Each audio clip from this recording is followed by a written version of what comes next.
everybody, this is Tracy here with another edition of A View from Tracy's Point, and we are here to do something I haven't done in a while, which is called Afterthoughts after the show. And if you haven't checked one of these out before, it's basically just some thoughts I have after I've either watched the show that I don't recap or some things I thought about after I posted a recap on the show. And this one I'm only going to cover like 4 topics, and it's going to be pretty simple and to the point. So let's go ahead and get started.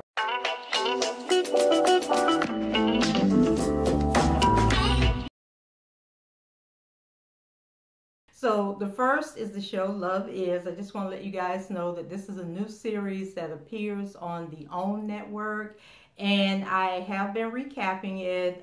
This week was episode 5, and they probably have maybe 3 more episodes to go.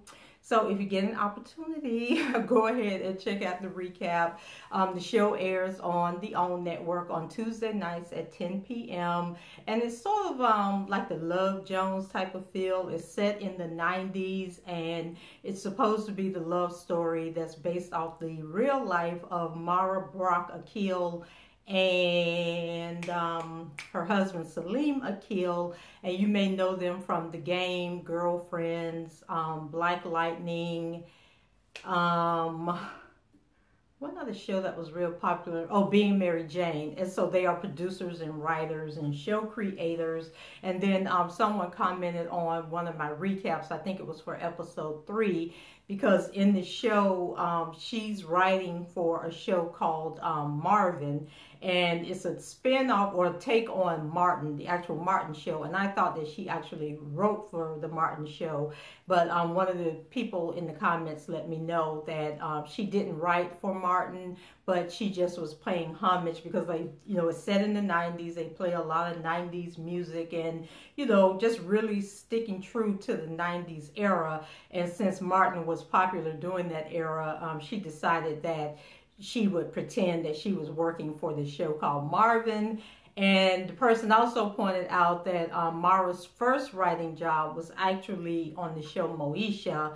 And so if you get a chance to check Love Is out, please do so. Let's support it because it's a black show. It's not about violence and all of this stuff. It's just a love story. And if you like love and basketball, like I said, Love Jones, you know, shows like that I think that you will really enjoy. Love Is, even though I had a hard time getting into it. Now that I'm into it, I am enjoying it more. And then the next show we're going to talk about was the much awaited, much anticipated episode where Funky Dineva co-host with T.S. Madison on the Queen's Supreme Court. And you guys know I used to try and recap the Queen's Court when Kamiyah was on there. And then even when the two of them fell out and separated, I tried to recap both of the shows, but it was just too much going on. But I did find a channel. It's called The Stallioness, and she does an amazing recap of both Kamiyah's gag order and the Queen's Supreme Court. So guys, if you want recaps of those shows, please go over to The Stallioness, subscribe to her channel, and watch those recaps. So here is my critique of Funky Dineva on that show. So I haven't really been able to get into the Queen's Supreme Court because I haven't been able to feel that chemistry that Madison had with Kamiyah. And I don't want to be one of those people dwelling on the fact that, you know, I wish they would get back together, because we know they ain't never, ever getting back together again. And then the people that T.S. Madison was bringing on to co-host, I either had never heard of them before, or I just thought it was too much. It was just over the top. And then the few times that I did check in just to see like how it was going, I always felt that everybody that she brought on the show was trying to overpower her, overtake her, and was kind of like pushing Maddie to the background on her own platform. And so I didn't really like that. And then you could just tell that, you know, in her body language on some of the shows that, you know, she really wasn't feeling it. So I kind of, you know, I think after New York was on there, I kind of like tuned out. And then if I would watch a recap and somebody was like, oh, this person was really, really good, or that person was really, really good, I'd go watch like Probably didn't get past like 5 minutes of it because I just always felt that whoever the guest was taking advantage of the opportunity and trying to outshine Maddie. So Funky Dineva was no different. And where I was so confused with Funky Dineva being on this show was that I thought him and Maddie were friends, and I thought when he came on the show, he was going to try and, you know, redeem Maddie for the whole Kaya fallout, and that he was going to like try and show Kaya up or whatever. But Funky Dineva came in there with like his own agenda, and he just, I don't know, his body language, his tone, everything about him just kind of once again pushed Maddie into the background. And although I wasn't able to catch it on the show, the Stallioness, I think it was, it might have been somebody else that was recapping, said that in the beginning, you know, when Maddie's doing the titty twerk and everything, that Funky Dineva tried to join her and actually fell off the stage. So I think that probably was hilarious. So people in the comments, you know, they were saying that they thought that Funky Dineva and Madison were a perfect combo, that they hope she brings him back, that, you know, he becomes a regular on the show. But then people were also saying the same thing about New York and about Shekinah, and I think somebody else that was on there, you know. So I think anybody she brings on there, they're going to be a segment of people that think it's great chemistry and they work together. So I think the issue I had with Funky Dineva is that I'm used to seeing him on his own platform. So we know that he has already arrived, you know, where he's trying to go with the whole live streaming and doing the show. So he comes on Maddie's show and he brought like his own props. He brought his own segment ideas for the show. He was, you know, where Maddie tries to keep it fun and jokes and roasting, gagging, he was being a little more serious, bringing up political issues. And then when they would get into these discussions, it would be like a lull. And whereas people who follow Funky Dineva and are used to him doing those type of things, they were more engaged than the people that just come for the laughs and the gags on the show. And so I didn't think that was a good combination. Maybe a good idea for a show if Funky Dineva can find somebody who matches his energy. I just didn't see it there. And then the best way I can put how I was feeling about the show, I felt like having him on there with Maddie would be equal to like Oprah coming on the Wendy Williams show and decide that she was going to co-host with Wendy. And you know, the whole time Wendy would be sitting there with that look with her arms folded like, you know, and that's exactly how Maddie was looking at Funky Dineva. And then Funky Dineva was even directing Maddie's production team at some point and telling them to move on to the next story and, you know, or play this or do that. And I was just like, so you just got the spirit of takeover on this show. And so I don't know what his true motives were. And then I got to sitting there because he was like throwing shade at Maddie and doing like little subliminal things. And I was just like, okay, is it just me or are other people feeling this way? So when I watched other recaps, there were other people that were saying they saw the same thing. So I know it's not just me. And then I was thinking, you guys know Michelle A.T.L.ian Brown, who does Straight from the A. She had her money that he owed her was garnished from him about a month ago. So then I was thinking, okay, maybe Funky Dineva decided to finally go on Maddie's show because he needs to recoup that money. Because if you ever had money garnished, like you were expecting your income tax check or whatever, and they done took it for child support or bank student loans or whatever, and you get that letter in the mail saying that you ain't getting your money and you was like had already spent that money, it's a horrible feeling. So I'm thinking, okay, maybe he figured I'm gonna go ahead and go on there now so I can recoup my money. And then he kept making references, like when he fell, I think they say he said something about the insurance, and then Maddie was like, well, I'll give you $20.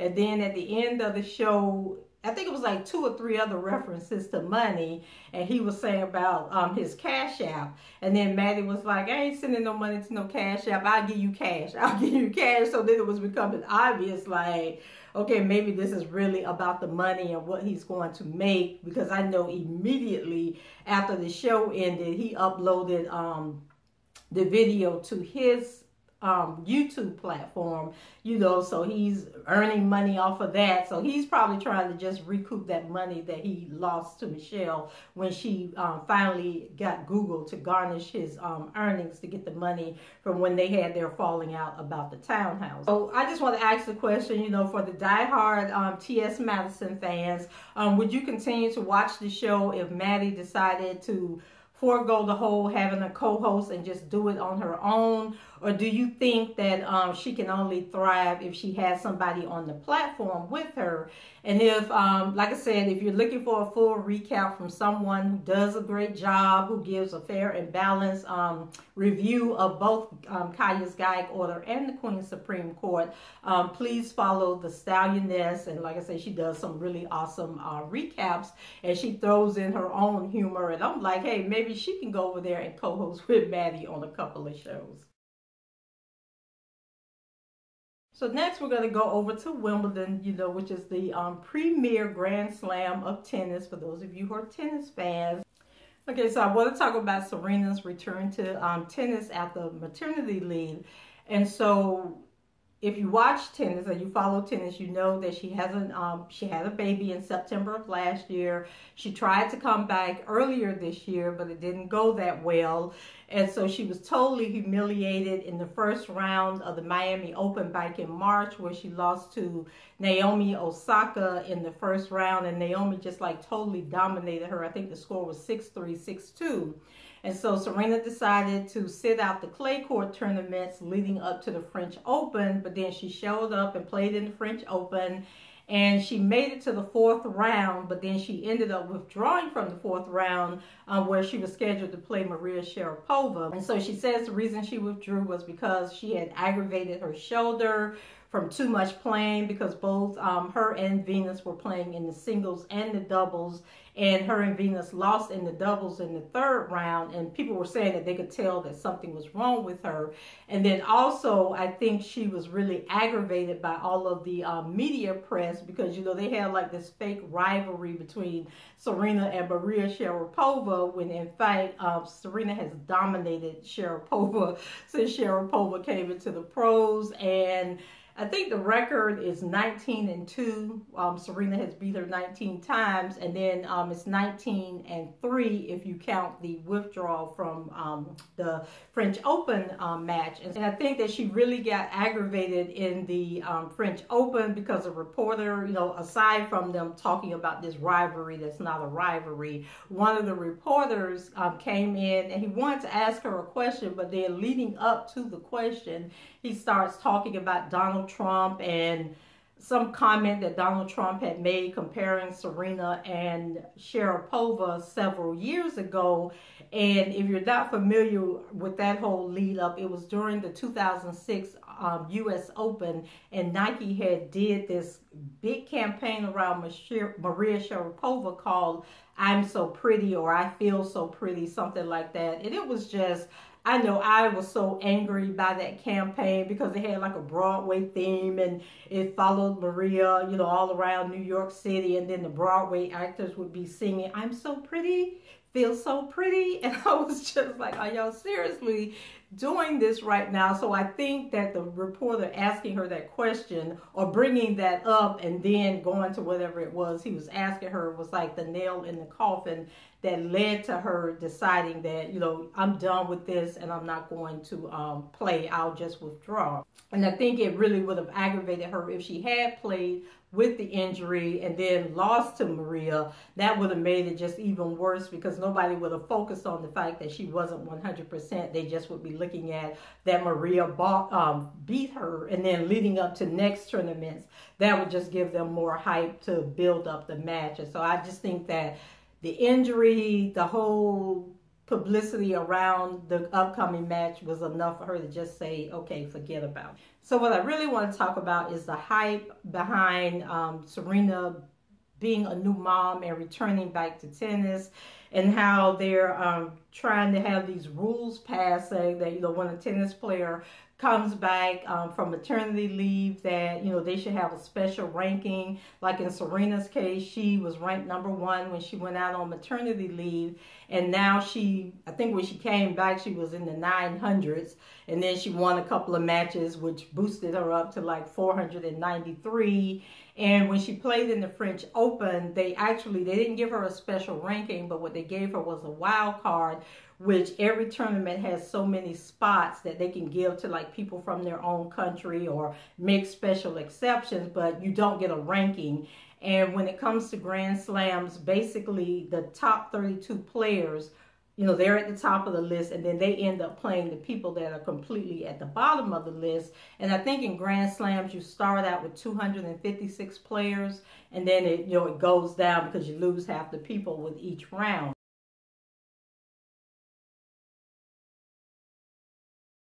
So they have all this hype going on about, you know, because Serena is the greatest of all time, she should be given a special ranking so that we don't have a repeat of the whole Naomi Osaka incident where, you know, Serena is not 100% and then she ends up playing a player that's, you know, red hot and that's at a higher ranking.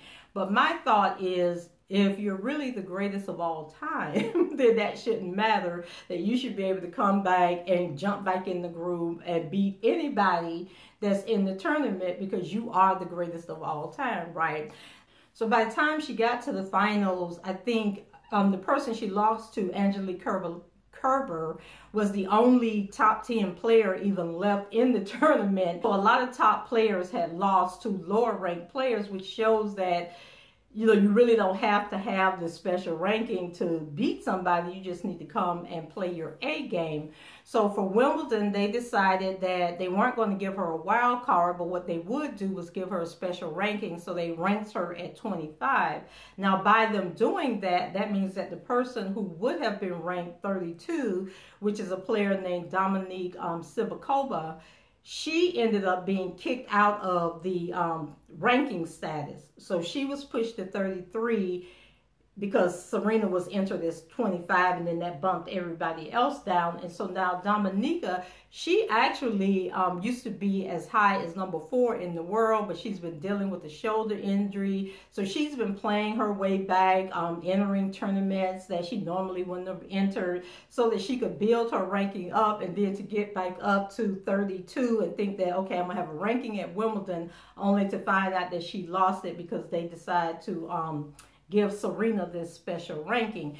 Now, the reason I have a problem with all of this, other than the fact that if she's the greatest of all time, then it shouldn't matter, is that she's not the first person to go out on maternity leave as a tennis player or even as a top tennis player and return to the game.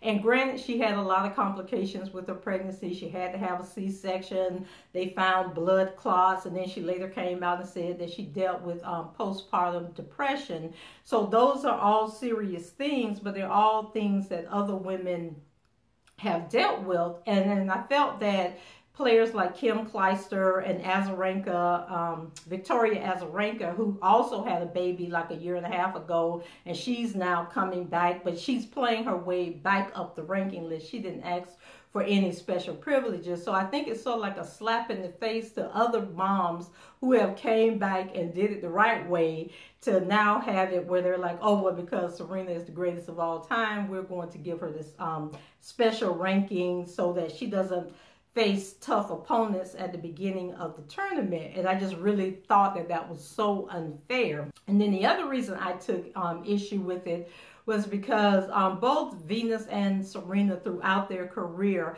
have never liked to play a lot of tournaments. They always play in all of the Grand Slams, and then they play in big name tournaments that lead up to the Grand Slams. Like, they would never play in challenger matches. They wouldn't play in lower tier matches. And I think as a player who had lost their ranking and was so, you know, like close to 1,000 in ranking, that if you really wanted to come back, you would have entered those challenger matches. You would have entered these lower tier matches to build your ranking up and to get higher up and show that you really are the greatest of all time, that you can beat anybody on the tournament without a special ranking. And Serena, once again, has chosen not to do that. And like I said, she sat out the clay court. She sat out, I think, Indian Wells and the Miami Open were the only tournaments that she played before the clay court started. Then she didn't play any of the grass court tournaments. She just showed up at Wimbledon and was given this special ranking. And so Dominika Sivakova, of course, she was upset and was the only one that was really speaking out against it. You know, nobody else wanted to say anything because their ranking wasn't really bothered by it.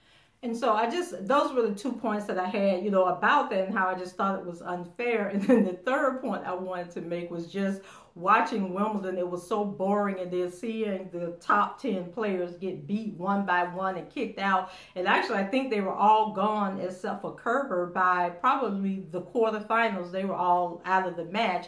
And then it just shined a spotlight on just how weak the women's tier of talent really is, that Serena came back, even with the special ranking. You know, she was able to play her way into the final, and even though when she got to the final, Kerber totally dominated her, but it just shined a spotlight on just how weak the other talent is, which makes my third point that she really didn't need a special ranking, because I think she would have beat the same players anyway.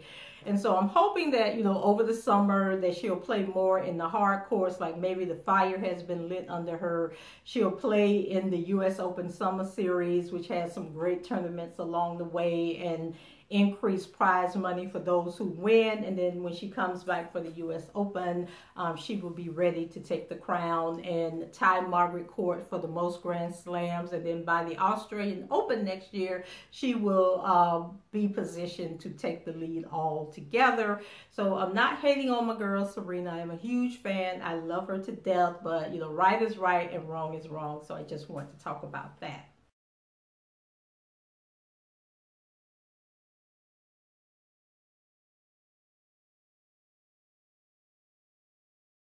Then a little short piece on Power. Power is another show that I recap, and I'm just wanting to ask, are you guys enjoying the show, or is there just too much going on right now? And can we please get some resolution to some of these storylines so we're not confused each week and having to go back and check notes and, you know, looking for recaps to find out why was this person mad with that person, and why did this person kill, and who did we think killed that person, because it is just too much. And right now the show is all over the place. And also, why are people looking for Angela and Ghost to be reunited romantically? Like, that is the last thing we need to see. I need for Ghost and Tasha to get their act together and show us some true black love. And now that Tariq is off to boarding school, can we please get baby girl Yasmin back on the show and get her some love from her parents? Because the way they do that poor baby on this show is ridiculous. And then the last topic I want to cover, you guys remember Iyanla Fix My Life in her last season. She had a girl on there named Kamiyah Mobley, and even after the show ended, I have continued to follow that story, and I did a couple of follow-up videos, because the lady who kidnapped Kamiyah, if you're familiar with the story, she was sentenced back in June to 18 years in prison. And so everybody thought that that was going to be the end of the story, but it turned out that it's not the end of the story, and the story just keeps growing and growing and growing. So Kamiyah Mobley, you know, she was kidnapped when she was a few days old by a woman named Gloria Williams in Jacksonville, Florida, and she was raised in South Carolina. And then when she was almost 19 years old, it was discovered that she was alive and living in South Carolina, and the Gloria Williams woman was arrested. Kamiyah was reunited with her family in Jacksonville. They went on the Iyanla Vanzant show. The biological mom opted not to show up. She backed out at the last minute, so it was Kamiyah and Kamiyah's father. There was a big blow up. Kamiyah was very disrespectful. Recording ended, they left, and then Iyanla finished the show with another woman who had been kidnapped and wasn't found until she was in her 20s. And so she was supposed to talk with Kamiyah, but because Kamiyah and her family were asked to leave, that never happened. So the follow-up that I have on this video, so Kamiyah's birth mom, Serena Mobley has come out now and said that finding her daughter was one of the happiest days of her life, but right now she feels like she wished she had never been found. And because her mom has 5 other kids that she had after Kamiyah was kidnapped, she was hoping that they would all just be one big happy family. Her kids would get to know their older sister, and then they would just ride off into the sunset, but that is not what happened. And so in the comments in my last video, which I'll post the link to below, or you can find it under my Young Love Fix My Life playlist, I answer questions about money paid to Serena Mobley during the years her daughter Kamiyah was being raised by Williams as Alexis Maningo in nearby South Carolina. So Mobley settled with the hospital for around $1.9 million like immediately after the kidnapping. And so the initial payment of $1.2 million was paid out to Mobley and her attorneys. Another $700,000 was placed in a trust that was supposed to pay Mobley like $3,000 or $3,300 a month for the rest of her life. And then there was another fund that was supposed to be set up for Kamiyah in the amount of $300,000. And so the term of that second fund was that if she was found alive on or before her 18th birthday, then Kamiyah would get the $300,000. But if she hadn't been found by her 18th birthday, then Serena would get the $300,000. So as the story goes, Kamiyah's whereabouts were not unveiled until 6 months after her 18th birthday, which means that Serena would have been entitled to the money. So it had been revealed that Mobley was facing hard times and opted to do a cash settlement on the $700,000 trust, and she took a buyout of over $400,000. I can't remember the exact amount, but I know it was in the $400,000 range.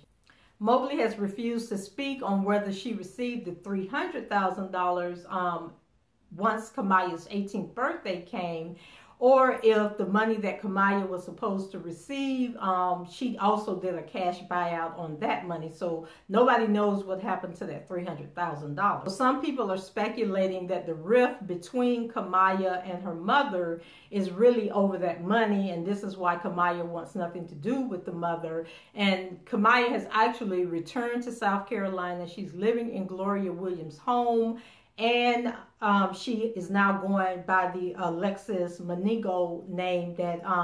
And the Maningo name actually comes from the man who Gloria Williams told was the father of Kamiyah, which we since learned is not the truth either.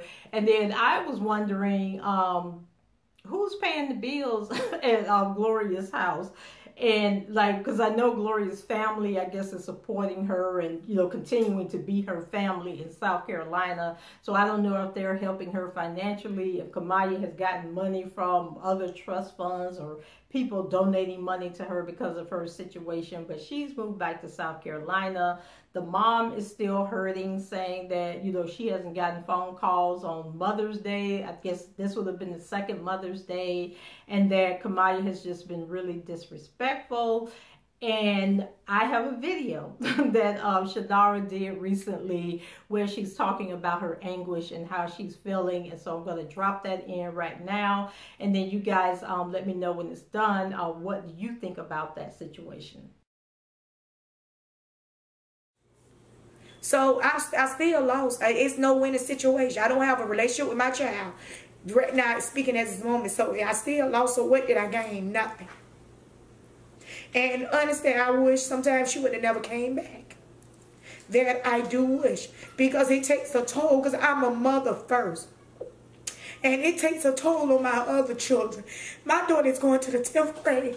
Well, she has to argue with people to defend her mother. She's on Facebook defending my other babies. They are babies. They shouldn't have to go out there in that world and experience that stuff. That shouldn't have to be their life. And this is what Gloria and Kamiyah brought upon my children. And I truly, really feel deep in my heart, I just wish she wouldn't have never came back. I really do.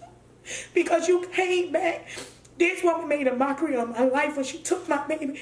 And not only did you make a mockery when you brought my baby back, but you let her help you make a mockery of my life. And this judge allowed this lady to keep reaching out to my child every day. So she's still committing a crime. And you had the right to stop that and you did not. So no, I don't have no respect for that judge.